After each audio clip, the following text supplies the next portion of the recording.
নমস্কাৰ সকলোকে আৰু স্বাগতম জনাইছোঁ।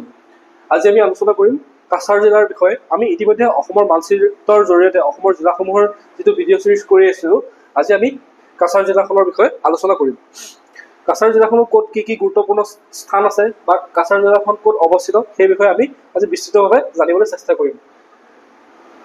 তো কাছাৰ জিলাখন হৈছে অসমৰ দক্ষিণত অৱস্থিত, অৰ্থাৎ দক্ষিণত থকা এখন জিলা।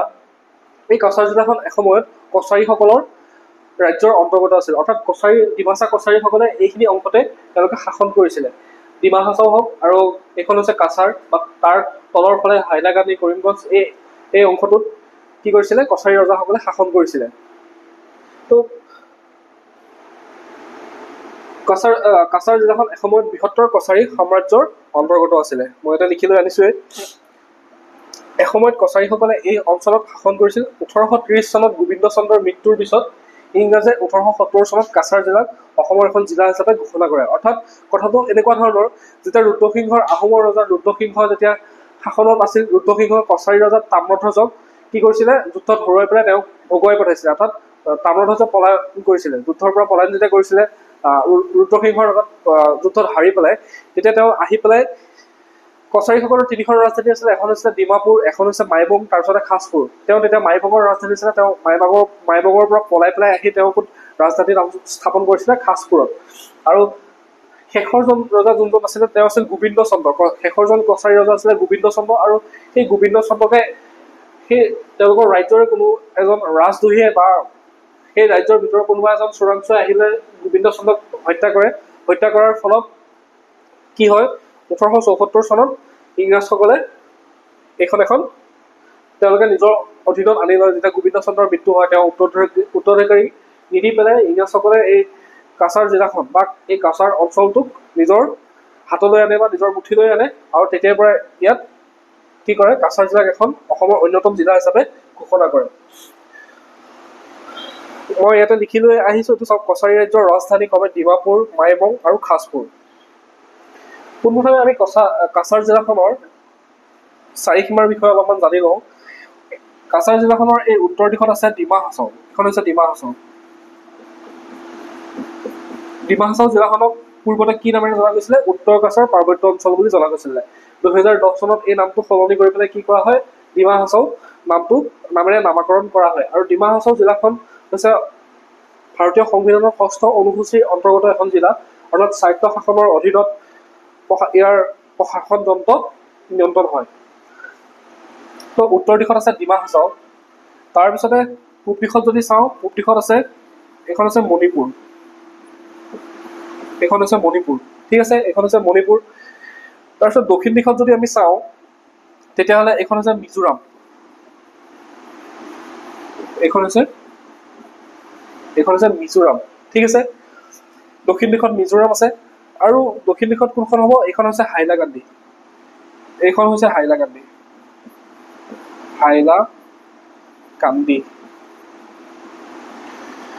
এইখন হৈছে কৰিমগঞ্জ। কৰিমগঞ্জ নহয়, কৰিমগঞ্জে হয়, বাট এইখনৰ নাম এতিয়া কৰিমগঞ্জ নহয়, সলনি কৰা হ'ল। এইখন হৈছে শ্ৰীভূমি। আগতে কৰিমগঞ্জ আছিলে, এতিয়া শ্ৰীভূমি কৰা হৈছে।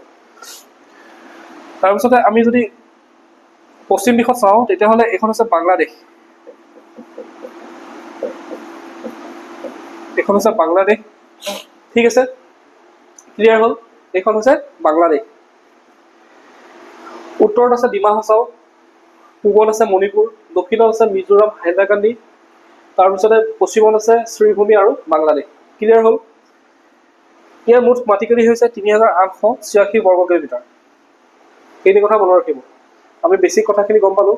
এতিয়া আমি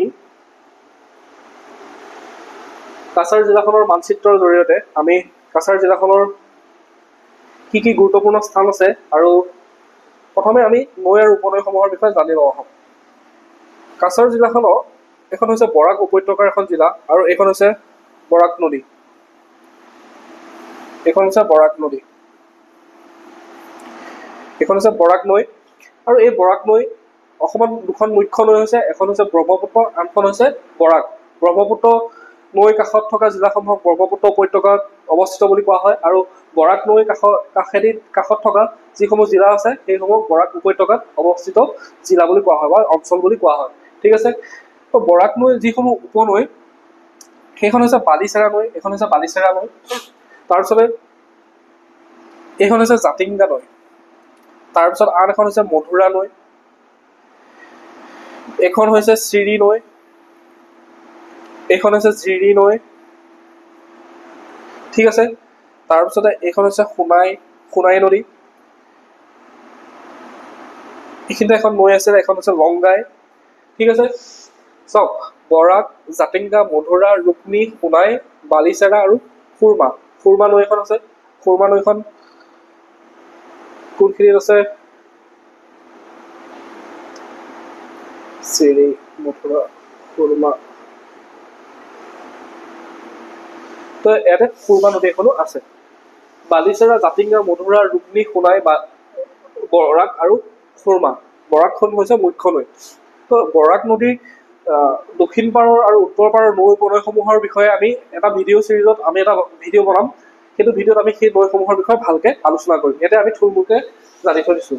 মহকুমা যদি চাওঁ তেতিয়াহ'লে শিলচৰ, কাটিগড়া, লখিমপুৰ আৰু সোণাই, এইটো হৈছে কাটিগড়া। তাৰপিছতে শিলচৰ হৈছে কাছাৰ জিলাৰ মুখ্য বাণিজ্য কেন্দ্ৰ, লগতে এই অঞ্চলটোৰ মণিপুৰ, মিজোৰাম, হাইলাকান্দি, কৰিমগঞ্জ, শ্ৰীভূমি এই গোটেই অঞ্চলখিনিৰ কাৰণে এটা গুৰুত্বপূৰ্ণ বাণিজ্যৰ স্থান। তাৰপিছতে এইটো হৈছে লখিমপুৰ। ঠিক আছে, আৰু এইটো হৈছে সোণাই। এইখন হৈছে কাটিগড়া, শিলচৰ, সোণাই, লখিমপুৰ, এইকেইটা হৈছে মহকুমা, কাছাৰ জিলাৰ মহকুমা। বনাঞ্চল যদি চাওঁ তেতিয়াহ'লে বৰাক সংৰক্ষিত বনাঞ্চল আছে আৰু বৰাইল অভয়াৰণ্য আছে। বৰাক সংৰক্ষিত বনাঞ্চলখন আছে আৰু লগতে কি আছে? বৰাইল বন্যপ্ৰাণী অভয়াৰণ্য অৰ্থাৎ বৰাইল ৱাইল্ড লাইফ চেঞ্চুৰীখন আছে। এই বৰাইল ৱাইল্ড লাইফ চেঞ্চুৰীখন ইম্পৰ্টেণ্ট হয়। ঠিক আছে, তাৰপিছত প্ৰধান শিল্প উদ্যোগ যদি চাওঁ, ইয়াতে কিছুমান চাহ বাগান দেখা যায়।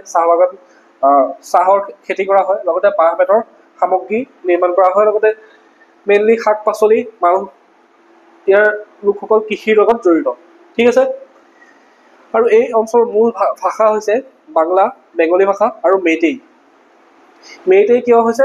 মণিপুৰৰ যিসকল মেইটেই আছে যিহেতু সীমাৰ একদম কাষতে অৱস্থিত, পূব দিশত অৱস্থিত মণিপুৰ, সেইকাৰণে ইয়াতে বেংগলী আৰু এইফালে আছে আপোনাৰ বাংলাদেশ। সেইকাৰণে কি হয়, ইয়াতে বেংগলী ভাষা আৰু মেইটেই ভাষাৰ প্ৰচলনটো বেছি হয়। মূল ভাষা হৈছে বেংগলী আৰু মেইটেই, তাৰ লগতে হিন্দী, মেইটেই, ভোজপুৰী, বিষ্ণুপ্ৰিয়া, মণিপুৰী, ডিমাচা আৰু অন্যান্য জনগোষ্ঠীসমূহৰ ভাষাসমূহো ইয়াতে প্ৰচলন দেখা যায়। বুজি পালে? এতিয়া আমি কাছাৰ জিলাখনৰ গুৰুত্বপূৰ্ণ স্থানসমূহ চাওঁ। কাছাৰ জিলাখনৰ গুৰুত্বপূৰ্ণ স্থানসমূহ যদি চাওঁ, তাৰ ভিতৰত হৈছে খাছপুৰ। মই অলপ আগত কৈ আহিছোঁ যে যেতিয়া ৰুদ্ৰসিংহৰ কছাৰী ৰজা তাম্ৰধ্বজক যেতিয়া যুদ্ধত হৰুৱাই বা পৰাস্ত কৰি পেলাই যেতিয়া খেদি পঠিয়াই, তেওঁ আহি পেলাই খাছপুৰত কি কৰে? এখন ৰাজধানী স্থাপন কৰে। কছাৰীসকলে এখন ৰাজধানী স্থাপন কৰে আৰু ইয়াতে তেওঁ কিছুমান শিল্প নিদৰ্শন দেখা যায়, স্থাপত্য শিল্পৰ নিদৰ্শন দেখা যায়, যিসমূহ ভগ্নাৱশেষ আমি দেখিবলৈ পাইছোঁ। এনেধৰণৰ ঘৰসমূহ তেওঁ নিৰ্মাণ কৰে। কছাৰী ৰাজ্যৰ এখন ৰাজধানী আছিলে খাছপুৰ।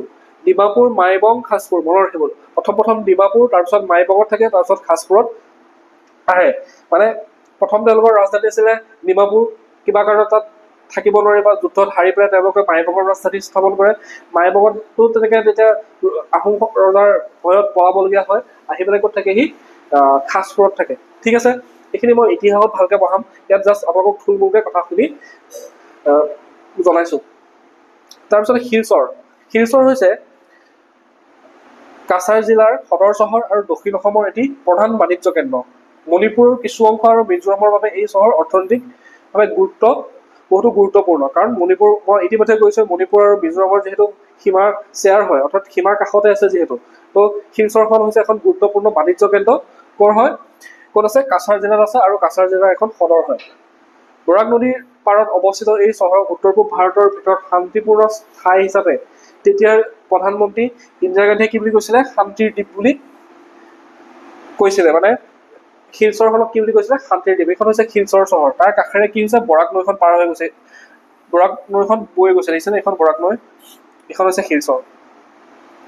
ভুৱনেশ্বৰ মন্দিৰ, এই মন্দিৰটো সমগ্ৰ দক্ষিণ অসমৰ ভিতৰতে, অৰ্থাৎ দক্ষিণ পাৰত থকা যিকেইখন জিলা আছে, ডিমা হাছাও হওক, কাছাৰ হওক, হাইলাকান্দি হওক, কৰিমগঞ্জ হওক, সেই গোটেইকেইখন জিলাৰ ভিতৰত আটাইতকৈ ইয়াতে সুপ্ৰসিদ্ধ মন্দিৰভাগ হৈছে ভুৱনেশ্বৰ মন্দিৰ, যিভাগ হৈছে শিৱৰ নামত উৎসৰ্গিত, অৰ্থাৎ ভগৱান শিৱৰ মহাদেৱৰ নামত উৎসৰ্গিত ভুৱনেশ্বৰ মন্দিৰভাগে হৈছে দক্ষিণ অসমৰ ভিতৰত ভগৱান শিৱৰ সকলোতকৈ সুপ্ৰসিদ্ধ মন্দিৰ। শিলচৰৰ পৰা 50 কিলোমিটাৰ দূৰত আৰু ভুৱন পাহাৰৰ ওপৰত এই তীৰ্থস্থানখন অৱস্থিত। এই ভাগ হৈছে ভুৱনেশ্বৰ মন্দিৰ, আৰু ভুৱনেশ্বৰ মন্দিৰভাগত কাক আৰাধনা কৰা হয়? তাতে ভগৱান শিৱক আৰাধনা কৰা হয়। ঠিক আছে, বুজি পাইছে?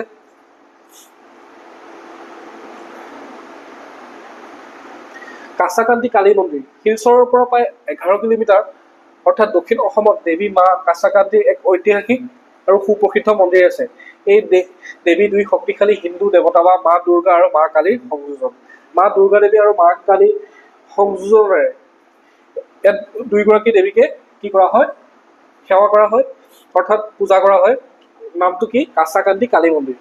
তাৰপিছতে মণিহৰণ সুৰংগ আছে। মণিহৰণ সুৰংগ হৈছে ভুৱনেশ্বৰ মন্দিৰৰ পৰা প্ৰায় 5 কিলোমিটাৰ দূৰত এক জনপ্ৰিয় স্মৃতি। পবিত্ৰ নদী ত্ৰিবেণী এই সুৰংগৰ তলেৰে প্ৰবাহিত হয়। পৌৰাণিক কাহিনী মতে এই সুৰংগটো কোনে ব্যৱহাৰ কৰিছিলে? এবাৰ ভগৱান শ্ৰীকৃষ্ণই ব্যৱহাৰ কৰিছিলে। মণিহৰণ সুৰংগ। ঠিক আছে, এইটো হৈছে কাছাকান্দি, এইভাগ হৈছে কাছাকান্দি কালী মন্দিৰ। ইয়াতে কেইবাটাও গুৰুত্বপূৰ্ণ কাছাৰ জিলাখনত কেইবাটাও গুৰুত্বপূৰ্ণ শৈক্ষিক প্ৰতিষ্ঠান আছে, সেইকেইটা আপোনালোকে মনত ৰাখিব। এখন হৈছে অসম বিশ্ববিদ্যালয়। অসম বিশ্ববিদ্যালয় কেতিয়া স্থাপন কৰা হৈছিলে ইয়াত? 1994 চনত ইয়াতে অসম বিশ্ববিদ্যালয় স্থাপন কৰা হয়। এইখন হৈছে এখন কেন্দ্ৰীয় বিশ্ববিদ্যালয়। ঠিক আছে, এইখন এখন কেন্দ্ৰীয় বিশ্ববিদ্যালয়। বিদ্যালয়খনত মুঠ 16খন বিদ্যাপীঠ আছে। এইসমূহত সমাজ বিজ্ঞান, কলা, জীৱ বিদ্যা, ভৌতিক বিদ্যা, পৰিৱেশ বিদ্যা, তথ্য বিজ্ঞান, প্ৰযুক্তি আৰু ব্যৱস্থাপনা বিদ্যাপীঠ আদি অন্তৰ্ভুক্ত। ঠিক আছে, ইয়াৰ অন্তৰ্গত 56খন স্নাতক মহাবিদ্যালয় আছে। মনত ৰাখিব, এইখন অসম বিশ্ববিদ্যালয়, এখন হৈছে কেন্দ্ৰীয় বিশ্ববিদ্যালয় আৰু এখন অসমৰ গুৰুত্বপূৰ্ণ শৈক্ষিক প্ৰতিষ্ঠান। কেতিয়া গঠন কৰা হৈছিলে? 1994।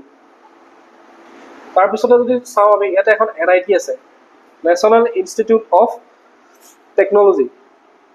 NIT, national institute of technology এখন আছে। NIT ক'ত আছে? শিলচৰত আছে। এইখন কেতিয়া স্থাপন কৰা হৈছিলে?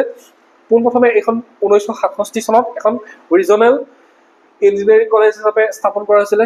ৰিজনেল ইঞ্জিনিয়াৰিং কলেজ অৰ্থাৎ আঞ্চলিক অভিযান্ত্ৰিক মহাবিদ্যালয় হিচাপে স্থাপন কৰা হৈছিলে। তাৰপিছতে ইয়াক 2007 চনত ৰাষ্ট্ৰীয় প্ৰযুক্তি প্ৰতিষ্ঠান আইনৰ অধীনত কি কৰা হয়? NIT লৈ পৰিৱৰ্তন কৰা হয়, নেশ্যনেল ইনষ্টিটিউট অফ টেকনলজিলৈ পৰিৱৰ্তন কৰা হয়।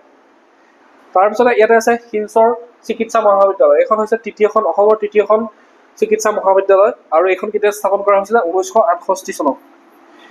এইখন আপোনালোকে দেখিছে, NIT শিলচৰ।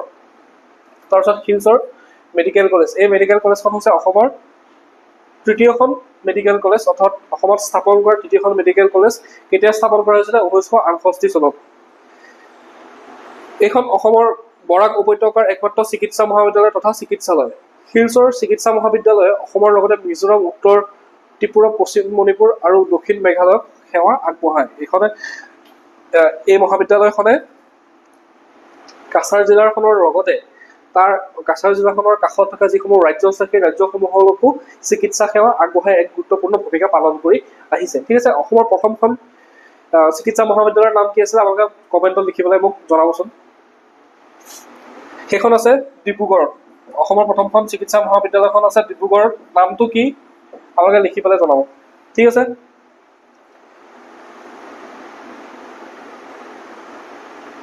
কিবা এটা হোৱাইট আছিলে, মনত ৰাখিবচোন। তাৰপিছতে ইয়াতে এখন ৱাইল্ড লাইফ চেঞ্চুৰী আছে, বৰাইল ৱাইল্ড লাইফ চেঞ্চুৰী বা বৰাইল অভয়াৰণ্য। অসমৰ যিকেইখন 18খন অভয়াৰণ্য আছে, 18-19খনমান অভয়াৰণ্য আছে, সেই 18-19খনমান অভয়াৰণ্যৰ ভিতৰত এখন গুৰুত্বপূৰ্ণ অভয়াৰণ্য হৈছে বৰাইল অভয়াৰণ্য, অসমৰ কাছাৰ জিলাত অৱস্থিত। ঠিক আছে, ই মূলতঃ কাছাৰ জিলাৰ দুখন সংৰক্ষিত বনাঞ্চল ক্ৰমে উত্তৰ কাছাৰ সংৰক্ষিত বনাঞ্চল আৰু বৰাইল সংৰক্ষিত বনাঞ্চল লগ হৈ পেলাই গঠন হৈছে। আৰু এই অভয়াৰণ্যখনৰ মাটিকালি হৈছে 3226 বৰ্গ কিলোমিটাৰ ডাঙৰ। ইয়াৰ মাটিকালি কিমান? 3226 বৰ্গ কিলোমিটাৰ। আৰু 2004 চনত অভয়াৰণ্য হিচাপে স্বীকৃতি লাভ কৰা বৰাইল অভয়াৰণ্য অসমৰ ভিতৰতে আটাইতকৈ উচ্চ অঞ্চলত অৱস্থিত এখন অভয়াৰণ্য। ঠিক আছে, ক্লিয়াৰ হ'ল। এইখিনিয়ে আছিলে কাছাৰ জিলাখনৰ গুৰুত্বপূৰ্ণ তথ্য, যিসমূহ আমাৰ পৰীক্ষাৰ কাৰণে ইম্পৰ্টেণ্ট হয়। বাকী হিষ্ট্ৰীৰ যিসমূহ ইতিহাসৰ যিবিলাক কছাৰী ৰাজ্য হওক, আহোম ৰাজ্য হওক, সেইসমূহতো মই আপোনালোকক ইতিহাসৰ ভিডিঅ'ত পঢ়ামেই বা ইতিহাসৰ ক্লাছত সেইখিনি কৰামেই। তাৰ লগতে জিঅ'গ্ৰাফী আৰু ভূগোলৰ যিসমূহ কথা, পাহাৰসমূহ হওক বা শৃংগসমূহ হওক, তেনেকুৱা কথা সেইবিলাকতো মই ভূগোলৰ ভিডিঅ'ত পঢ়ামেই। এইটো হৈছে মেপিং চিৰিজ যিহেতু, তো মেপৰ জৰিয়তে যিসমূহ গুৰুত্বপূৰ্ণ স্থান, সেই স্থানসমূহৰ আৰু গুৰুত্বপূৰ্ণ চাৰিসীমাসমূহ বা গুৰুত্বপূৰ্ণ নৈ উপনৈসমূহ, এনেকুৱা ধৰণৰ কথাসমূহতহে গুৰুত্ব দিয়া হৈছে, বা ইয়াতে কি অভয়াৰণ্য আছে বা কি ৰাষ্ট্ৰীয় উদ্যান আছে, সেইসমূহৰ ওপৰতহে গুৰুত্ব দিয়া হৈছে। তাৰ লগতে এইসমূহৰ ভিডিঅ' বা ৰাষ্ট্ৰীয় উদ্যান হওক বা ৱাইল্ড লাইফ চেঞ্চুৰী হওক, এইসমূহৰ ভিডিঅ'টো মই এক্সট্ৰাকৈ পৃথকভাৱে আপোনালোকৰ কাৰণে আনিমেই, সেইটো চিন্তা কৰিব নালাগে। ইয়াতে যিখিনি আনুষংগিক যিসমূহ কথা আহি পৰিছে, আমি সেইসমূহে ইয়াতে জনাবৰ কাৰণে চেষ্টা কৰিছোঁ। তো মোক গাটো অলপমান বেয়া, সেইকাৰণে ভইচটো অলপমান চেঞ্জ হ'ব পাৰে, তো সেইখিনি আপোনালোকে চাই ল'ব আৰু। ঠিক আছে, তো ভিডিঅ'টো যদি ভাল পাইছে তেতিয়াহ'লে লাইক কৰিব, লগতে লগৰ বন্ধুবৰ্গৰ মাজত শ্বেয়াৰ কৰক। কিবা সুধিব থাকিলে কমেণ্টত ধুনীয়াকৈ সুধিব পাৰে, মই এনচাৰ দিবৰ কাৰণে ৰেডি আছোঁ। লগতে চেনেলটো ছাবস্ক্ৰাইব কৰিব, আপোনালোকৰ কাৰণে ইমানখিনি কষ্ট কৰি আছোঁ। তো এনেকুৱা ভিডিঅ' অসমীয়া মাধ্যমত আজিলৈকে কোনেও অসমৰ কোনো ইউটিউব চেনেলে বনোৱা নাই, তো মই সেইখিনি চেষ্টা কৰিছোঁ সম্পূৰ্ণ অসমীয়াত। কোনোবাই বনাইছে হ'ব পাৰে, আৰু ভাল কথা বনোৱাটো, মই যিহেতু সম্পূৰ্ণ অসমীয়াত আপোনালোকৰ কাৰণে আনিবৰ কাৰণে চেষ্টা কৰিছোঁ। তো চেনেলটো ছাবস্ক্ৰাইব কৰি পেলাই আপোনালোকে মোক অলপমান অনুপ্ৰেৰণা দিব বুলি, মটিভেশ্যন দিব বুলি আশা কৰিলোঁ। ঠিক আছে, ধন্যবাদ।